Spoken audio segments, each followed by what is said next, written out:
शिव शंकर को जिसने पूजा उसका ही उद्धार हुआ। शिव शंकर को जिसने पूजा उसका ही उद्धार हुआ। अंत काल को भव सागर में उसका बेड़ा पार हुआ।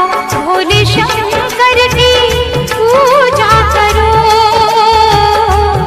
ध्यान चरणों में इस शंकर को जिसने पूजा उसका ही उद्धार हुआ। शिव शंकर को जिसने पूजा उसका ही उद्धार हुआ। अंत काल को भव सागर में उसका बेड़ा पार हुआ। भोले शंकर की पूजा करो, ध्यान चरणों में इस शंकर को जिसने पूजा उसका ही उद्धार हुआ। शिव शंकर को जिसने पूजा उसका ही उद्धार हुआ। अंत काल को भव सागर में उसका बेड़ा पार हुआ। भोले शंकर की पूजा करो,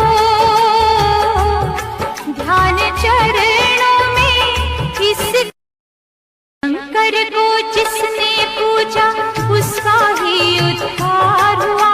शिव शंकर को जिसने पूजा उसका ही उद्धार हुआ।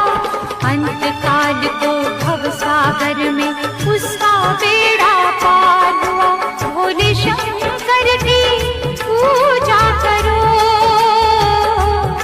ध्यान चरणों में इस शंकर को जिसने पूजा उसका ही उद्धार हुआ। शिव शंकर को जिसने पूजा उसका ही उद्धार हुआ। अंत काल को भव सागर में उसका बेड़ा